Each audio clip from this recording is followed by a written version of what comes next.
I've owned probably more than 10 different air purifiers over the years. Koei, Vinex, Levoit, IKEA, you name it. Even some random brands I found online. And that experience taught me something vital. While these units often look similar, one wrong assumption can leave you with a crazy expensive machine that keeps making this metallic whirl all night while you're just laying there, eyes wide open, wondering if you're losing your mind. This is honestly the video I wish existed years ago when I bought my first unit. So if you're thinking about getting an air purifier, seriously, pause and watch this first. Because here's the critical thing. There is one fundamental mistake almost everyone makes. It's the single biggest reason why even the most expensive, top-rated machine you can find might be doing almost nothing to the air quality in the rooms you care about most, like your bedroom, for example. So if you get this one thing wrong, you've pretty much wasted your money. Okay, so at its core, an air purifier is super simple. There is a fan, and this fan pulls air through a filter. And then there's a lot of these other details which really matter a lot. First up, the filter. You absolutely want what's called a true HEPA filter, especially look for H13 rated ones.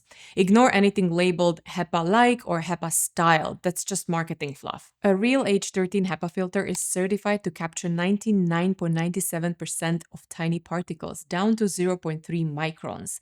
Things like dust, pollen, pet dander, smoke particles, mold spores, the stuff that you really actually want gone. Anything less than true HEPA H13 isn't really doing the job properly. But here's the catch. Even the best filter is useless if the air doesn't get to it effectively. That brings us to airflow. The key number here is CADR, which stands for Clean Air Delivery Rate. There can be a ton of other fancy marketing claims, but CADR is basically the only standardized way to know how fast an air purifier can clean the air in a specific room size. And it's usually measured in cubic meters per hour or cubic feet per minute. But why does speed matter? A purifier with a great filter but a weak fan, meaning low CADR, will clean the air, eventually. But what you want to think about are the constant sources of new particles entering the room. Maybe there's pollen blowing in from the outside, maybe there is wildfire smoke nearby, or maybe your HVAC system is running and constantly circulating air through the house. A purifier with a great filter but a weak fan, low CADR, just can't keep up. A unit with the right CADR for your room size, however, can filter the entire volume of air multiple times per hour. So when looking for the CADR rating, which is often listed for smoke, dust, and pollen separately for all three, you want to pay attention to the lowest number, as that's going to be your baseline. The rule of thumb here is that you want to aim for a CADR number that's at least 2/3 of your room's square footage. So a 150 square foot bedroom needs a CADR of at least 100 CFM. And don't just trust the maximum room size listed on the box. That's often based on running the unit full blast 24/7. CADR is a much better real-world measure. And another pro tip, it's usually better to get a unit with slightly more CADR than you need, because you can always run it on a lower, quieter setting day to day, but you can't make an underpowered unit stronger. Okay, good filter, strong enough CADR, but hold on. The real cost of owning an air purifier isn't actually the machine itself, it's the replacement filters. You see, a unit might cost $250 upfront. Seems okay. But what if its special filters cost $80 each, and the manual says replace them every 3 to 4 months? Suddenly, over a few years, you're spending way more on filters than the machine cost. So you always want to check how much do replacement filters cost, how often do they really need replacing, and I would check user reviews here, and how many separate parts does the filter have. And the last one is important since some have, for example, 3 stages like pre-filters, carbon layers, and HEPA. And then they also need to be bought and replaced separately, adding to the cost. So after all this, sometimes the cheapest looking purifier ends up being the most expensive one long term, which is why you want to do the math before you buy.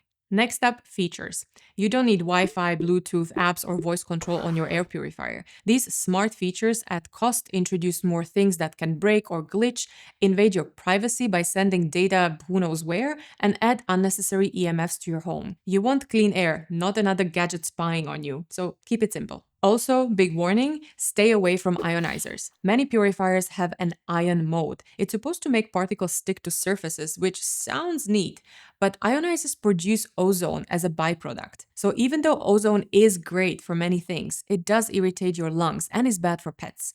So ionizers can actually worsen indoor air quality, especially in poorly ventilated rooms like bedrooms. So unless you have a very specific reason and understand the risks, just leave that ionizer feature off, or better yet, buy a unit without one. All right, so you found a unit and on paper it looks great. It's got H13 HEPA, good CADR, reasonable filter costs, simple controls. But even then, cheap purifiers often cut corners on build quality and sound design. So yes, they might filter air, but living with them can be a nightmare.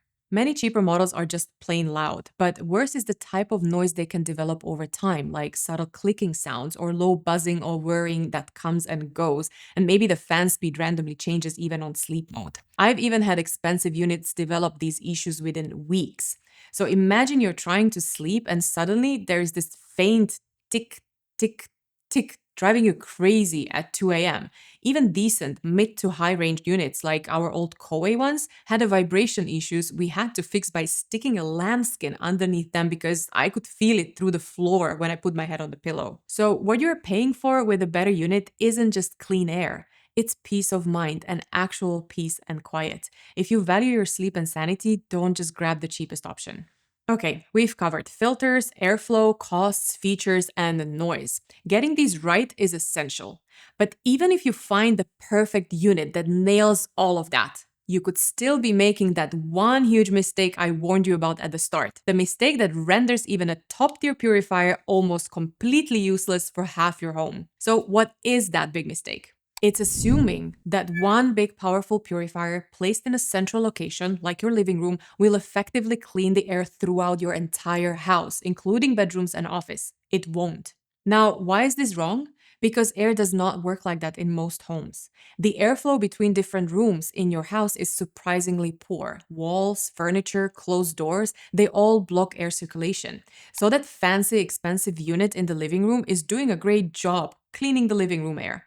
And that's about it. But the air in your bedroom where you spend 8 hours breathing every night, that's barely being touched. The real solution that you want to go with, a strategy that actually works, is using multiple smaller, appropriately sized purifiers placed directly in the rooms where you spend the most time. Think bedrooms, maybe a home office, and then maybe a single more powerful one in the main living area. So this is also the setup that we have in our current apartment, and this is the fundamental concept most people miss.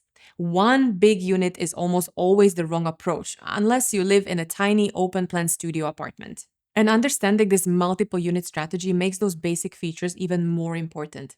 You need units that are quiet, which is especially important for bedrooms, cost-effective because both upfront and long-term filter costs add up when buying several units, simple, you don't need the Wi-Fi, and effective with a true HEPA and the right CADR for each specific room. All right, so now that you're armed with the knowledge to choose and use air purifiers effectively, what about the pollution you're generating indoors yourself? Because there's this one common household item marketed for comfort and ambience that acts as a tiny little chemical factory, releasing pollutants linked to everything from headaches to serious long-term health issues. In this next video right here, you'll learn about this hidden hazard, and I'll show you the non-toxic swabs that actually enhance your home environment.